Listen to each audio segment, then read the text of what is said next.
Welcome to Launch Code, a premier business podcast, starring Evan Hafer, Matt Best, and Jared Taylor.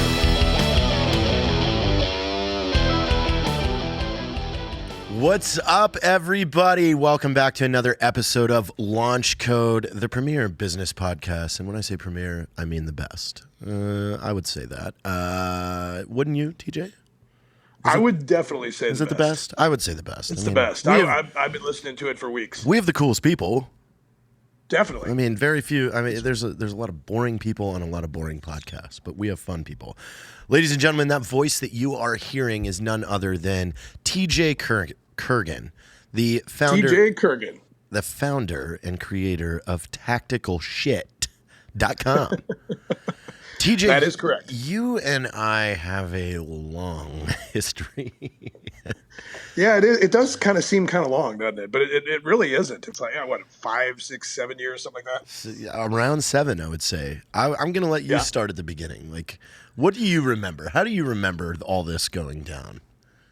Well, if you start before I ran into you, I started Tactical Shit as a Facebook page just because I was an ex-police officer that had a decent, moderate knowledge about the AR-15 platform, and everybody was buying these things. It was going crazy during the Obama administration. And so I started this Tactical Shit Facebook page as a place to, post pictures of big titties with guns and give gun advice and tell morbid jokes and things like that. And it went crazy. So I got into becoming a Facebook admin, and we had, we were getting 6 figures in fans and things like that back in the heydays of Facebook. And my memory of running into you was I was an admin on Girls for Gunslingers. Yeah. And I think you were as well. And Girls for Gunslingers and Tactical Shit were doing some collaboration stuff. And you and I ran into each other that way, if I remember correctly. That was right when we were in the start of the news team. Yeah. And it was right when you created the page, because at the time too, I had BFT, big fake titties, guns, and manly shit that'll piss your girlfriend off. Yeah. And you were also working on Botstick Collective. Yes. So Gary Stevens, the art director of Black Rifle Coffee, and myself had an ad / production company called Botstick Collective. So right, and that's why you and I hit it off, because I come from the other than the law enforcement. You were doing a lot of you were the radio.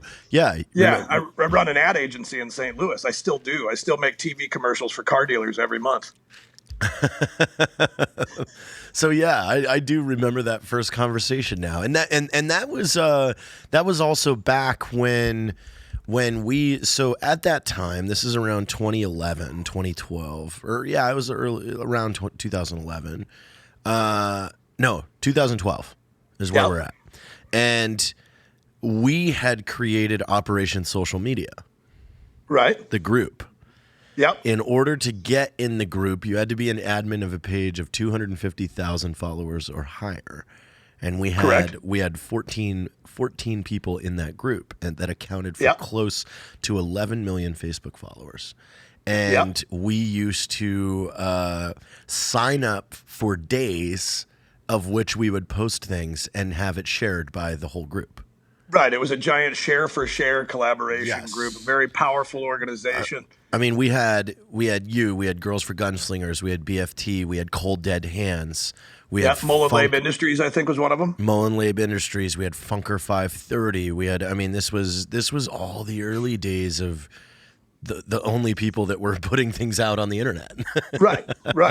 Everybody's creating content. Everybody had fans, and we'd amplify that content by doing the share thing in an organized way. Did you hear what happened to Mullen Labe Industries just the other day? No, I did not.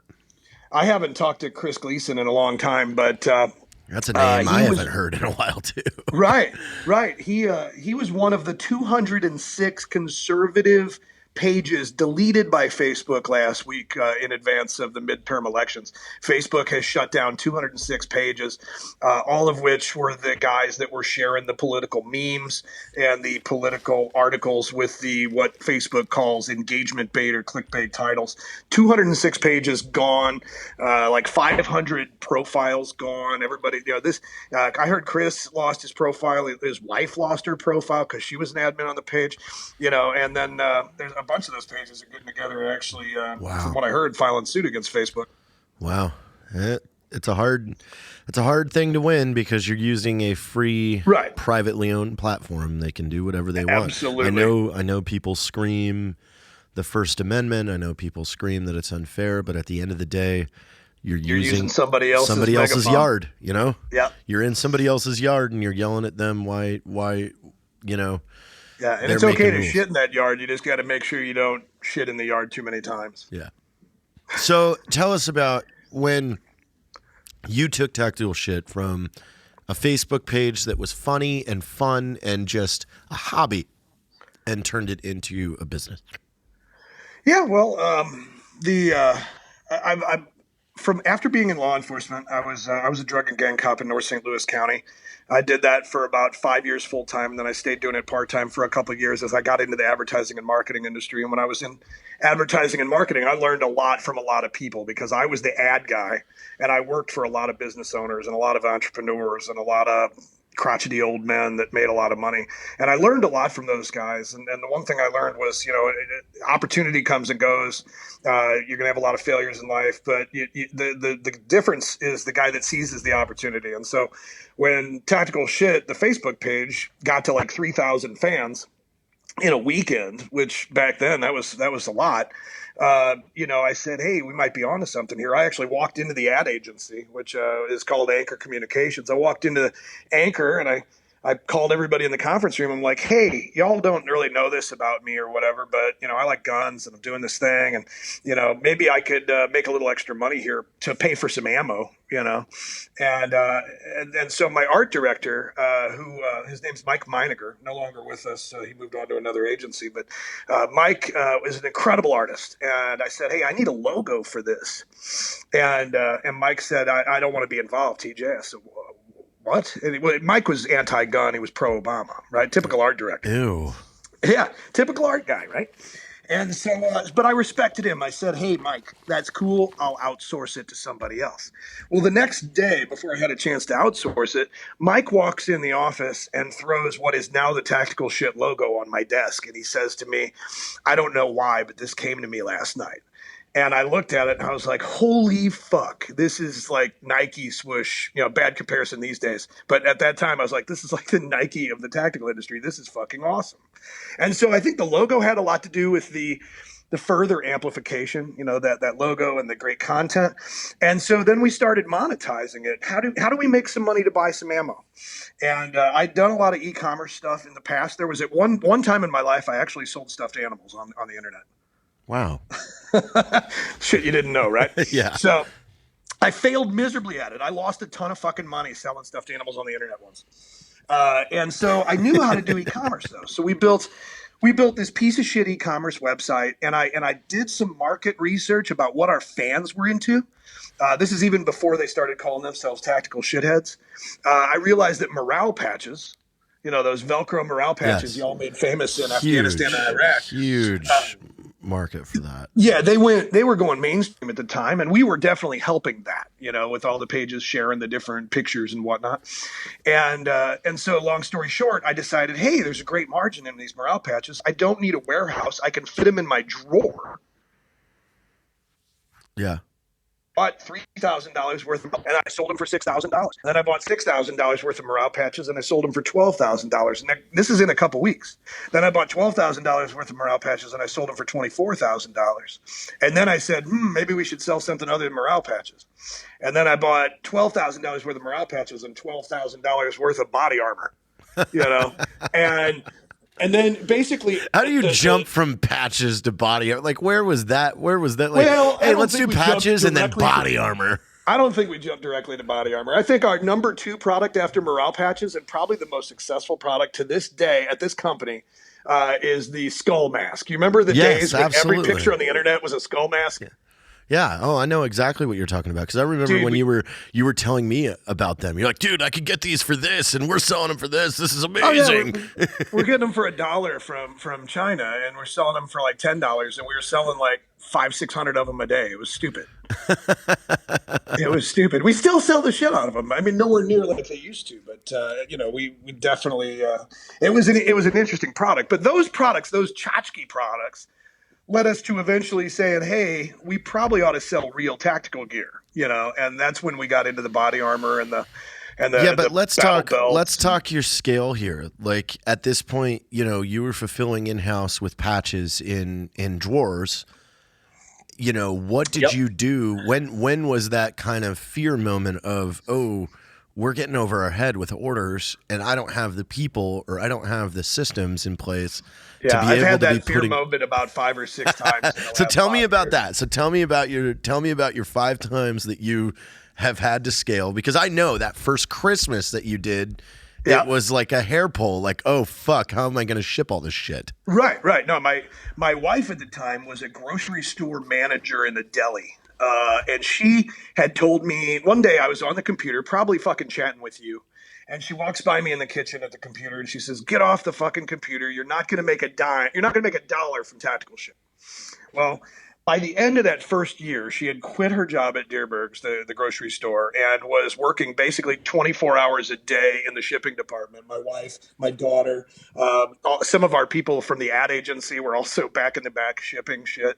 And we were running it out of the back of an ad agency on a building I owned on Main Street in St. Charles, Missouri, which is a little brick, 18th century, Main Street. Oh, yeah, I've seen it. And so you're right. The first oh shit was that Christmas, but we made it happen. We learned a lot. We weren't using any kind of systems. We were basically doing everything. I mean, we've been there. Like we pulled fulfillment in house to Black Rifle, and then there was a moment where me, Evan, and Matt were sitting there with 16,000 backed orders, and me, Evan, and Matt put our asses out on the fucking pick line, and for 3 days we boxed fucking coffee, and Matt Best was fucking sending things down the fucking roller. Yep, and that's what you got to do. That's what you got to do. That's what real business owners do. Like, So if you've never heard those stories from everybody that's just flapping their gums about how fucking great they are at business and marketing and how you need to, work harder or whatever bullshit grind. they're fucking grind. grind, side hustle. Yeah, great. Start asking them questions about that. Like because advice of work harder and grind and side hustle is not advice. It's just fucking hot air. Yeah. Well, tactical shit was my side hustle. I know all of this was like that's all of us. That's why it worked out, right? Because for me, I didn't take a paycheck for 3 years. And that seems to be the magic number. I hear that story a lot on different entrepreneurial podcasts. And mine, it wasn't about math or science. There was no, you don't take a paycheck for 3 years. It was, I couldn't. It didn't, I was reinvesting every dollar into the company. I had the other businesses. I started a software company when I was, 25 or something. I owned the ad agency. I even own a website. Another secret. I also own a website called TextSanta.net, where little kids get text messages from Santa Claus during Christmas. Their grandparents send it to them or whatever. And, that business, I got interviewed on Fox News once by Fox and Friends in the Morning for that Text Santa business. This is years before tactical shit. And I thought for sure I was going to be filthy rich. I'm on Fox News, brother. And, we sold 1,000 orders in the next 24 hours for $3.99. And we thought we were making tons of money. And now that company still exists, but it makes me about 10 grand a year. That's it. But because of those different things, I grew up learning that multiple revenue streams were the key to financial success. And you always had to replace old revenue streams as they died with new revenue streams. It could be $50 a month, $1,000 a month, $10,000 a month, whatever. You got to have these revenue streams coming in. And so I had enough revenue coming in for those first 3 years of running tactical shit that I was able to reinvest 100% of the revenue generated by the website, back into product. And I kept expanding and expanding and expanding until the second oh shit happened. The second oh shit, listen closely to this one. I had what was it, 600,000 in inventory or something like that at the end of the year. in body armor and T-shirts and patches and blah blah blah. And we had turned the entire back of the ad agency into a freaking warehouse. It was a warehouse with these beautiful wood floors. But anyway, so my accountant comes to me and he says, "You owe $280,000 in taxes," and I'm like, "What? Excuse me? Excuse me? What did you say?" And I was this close to eating my gun. And he's like, I said, "I didn't take any money. I haven't sold that shit. It's inventory. How do I pay income tax on shit when I haven't made any income?" And he explains it to me. Well, they consider that inventory to be income, even though you haven't sold it yet. And so I had to then go. I had done this, what they call bootstraps, right? I didn't have any investors. I didn't have any partners. I didn't have any bank money. Yeah. Nothing. It was all 3,000 to 6,000 to 12,000 to 24,000 to 48,000. Yep. It was flip it grew flip on flip itself. You flip. But then at the end of that year, I had to come up with $280K in cash, and I probably had like 12 grand, right? And because shit. I hadn't placed an order for the next thing. And so I had to go to the bank and I had to show the bank and I had to create the P&Ls and the financials and I'd recreate a whole year's worth of financials. I had to pay the accounts to do that. And so then they gave me a $300,000 line of credit, which I then needed $280,000 to pay my taxes. So essentially I was forced into debt. It's almost like part of the game, right? As soon as you're successful, they force you to borrow from the bank. Yeah. So I borrowed $300,000 to pay my $280,000, and business just kept going. And so I went from being suicidal about that to I actually paid that $280,000 off in like 6 months. Wow. Or less. And then I had a $300,000 line of credit available to me, and I was like, "Holy shit! That debt went away really quickly. This is really impressive." And I still hadn't taken a paycheck yet. So it wasn't until the third year that Matt, Evan, and I took a paycheck from Black Rifle. Yeah. Well, then you're gonna laugh at me because you make fun of me about this all the time. But instead of taking a paycheck the first time around, as soon as I paid that line of credit down, I bought a Lamborghini. I made fun of you the day you did that. I know you did. And you know what? And really, I have a video coming out in a couple days about you can never own a Lamborghini and not look like a douche. Right? No, I'm fine. I play a douche on the internet, so it kind of fits perfect. The whole thing. Yeah. So anyway, I bought a Lamborghini with the business line of credit, and my account was like, "What the fuck are you doing?" I was like, "Watch this." I paid that off in 2 months. And then my wife was like, "Okay, you're done. We need a paycheck now." And so that was kind of my first ever cashing in my chips, if you will. But then the next oh shit happened, and I'm not sure in what order this was, but you wanted to know the oh shits. Yes, I like the oh shits because this is real. You're giving people real issues in a business. The next major oh shit was our business. Our company is run out of St. Charles, Missouri, which is 7 miles from a small town called Ferguson. You ever heard of it? Oh yeah, I heard it's a great vacationing spot. Yeah, it is. It is. I actually wanted to buy some of the burnt out building land there and build a Battlefield Vegas style place with machine gun rentals, hilarious. And then call it Battlefield Ferguson. I think it'd be a world. I think you should still do that. I seriously think you should do that. I'm looking for investors. But also too, you need to harp on one thing about your business is you have been completely pretty much discriminated against because of the name of your company. You're not able to openly advertise on Facebook. Oh, absolutely not. No, we 100% of Tactical Shit's growth, which right now the main Facebook page is coming up on 1 million fans. We've got 2.9 million total fans, followers, and subscribers across all the pages, platforms, and apps and whatnot that we've got, and our email subscription. And it's been 100% organic because we can't advertise on Facebook or Instagram or Google. Because the word shit is in our name. That's one strike against us, although Google doesn't care about that. The second strike is the fact that we sell gun parts. Yeah. We sell lots and lots of gun parts, probably 50%. I mean, of our sales. that was like I remember your ramp up. You were just crushing through the little knickknacks, just things that attach to a rail, sights, pieces. Well, that's what Tactical Shit's all about. When I decided to create Tactical Shit, and buy a website and all that. Somebody said, you're in the wrong business. I said, why is that? I love marketing. And he goes, you need to be marketing guns, motherfucker, because that's all you ever talk about. And I said, I fired back without any thought. I was like, no, I don't. There's a gun dealer on every corner in America. I need to sell tactical shit. And he said, what's tactical shit? I said, it's everything else. It's the muzzle brakes. It's the lasers. It's the red dots. It's the optics. It's the grips, the slings and the stocks and the whatever. And so we've really built a good business, selling that. Along with the tactical gear and all the T-shirts like Article 15 and Grunt Style and, all that bullshit. We sell tons and tons of lifestyle apparel. Where was I going with that, Jared? Well, it's just how you keep the customers coming when you can't just be free to advertise. You know what I mean? Oh, right. So I can't advertise. Well, I can't advertise because of the gun parts, and I can't advertise because of the word shit. And then I also can't advertise because we sell knives. So in order to be able to advertise, we would have to basically build a clone website and make it liberal friendly. And that's something that we just can't do. We like only sell T-shirts or, only move into, you were a title sponsor for Range 15. You were in Range 15.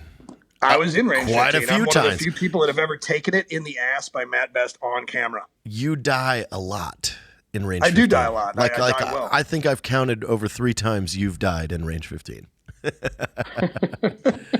My wife dies in Range 15 too. It was so fun. It was so fun to have you out there. That was such a good time. Like it was just a big reunion for a lot of people. And that was amazing. I hope the script for The Janitor is done, and we are about to enter pre-production for it. If you want in.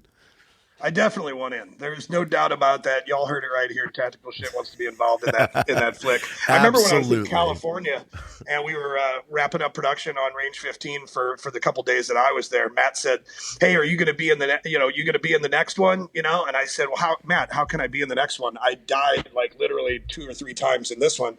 And he said, "It's Hollywood, bro. We can do whatever we want." Well, I honestly think in The Janitor, I think you should die at least 3 times. I think we should just keep that going. Yeah, I could be like the black guy, but I'm not. Ferguson, Missouri. TJ joke. always dies first in the movie. So, hey, you know what? So I didn't get to the one thing I wanted to tell you. So Ferguson jumps off, right? The riots, the burning down of the buildings. So this is the next fear point.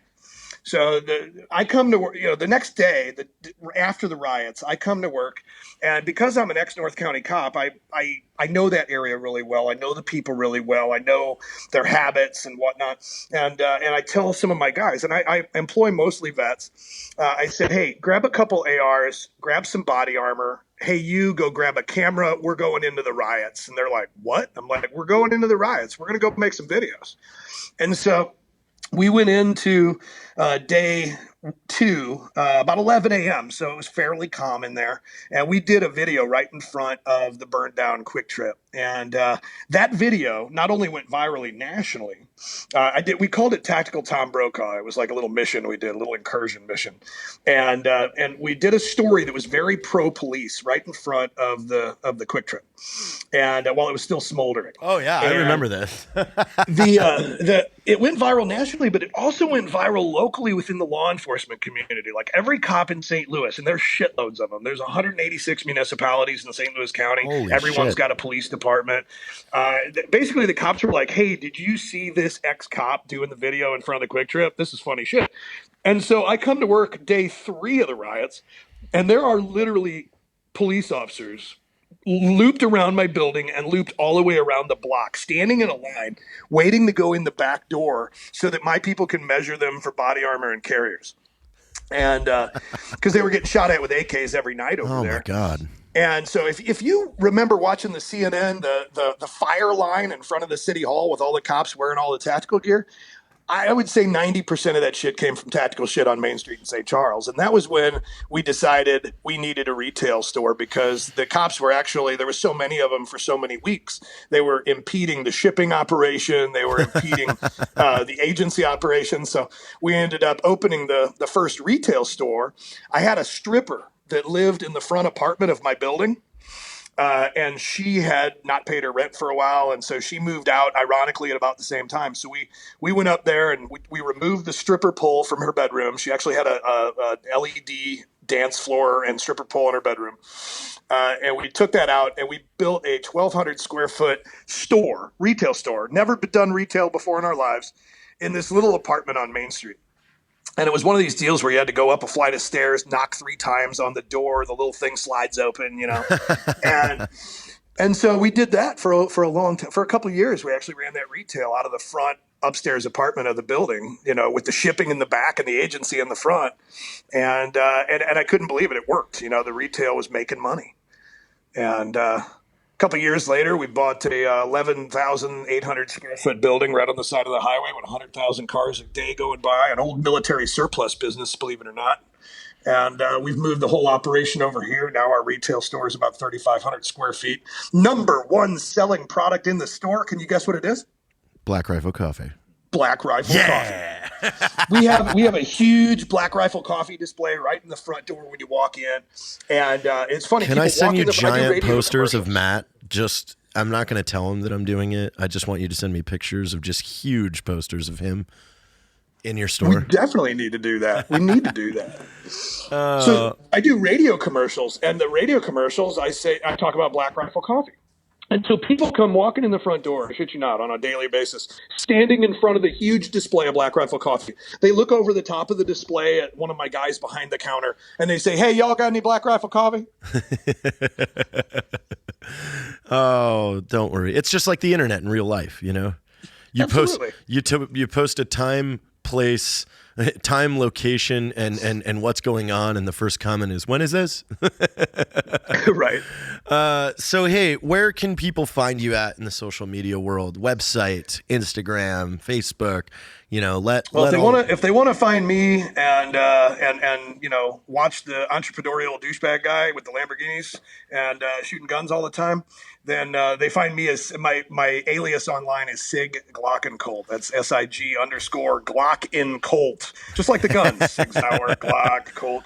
Sig _Glock INCOLT.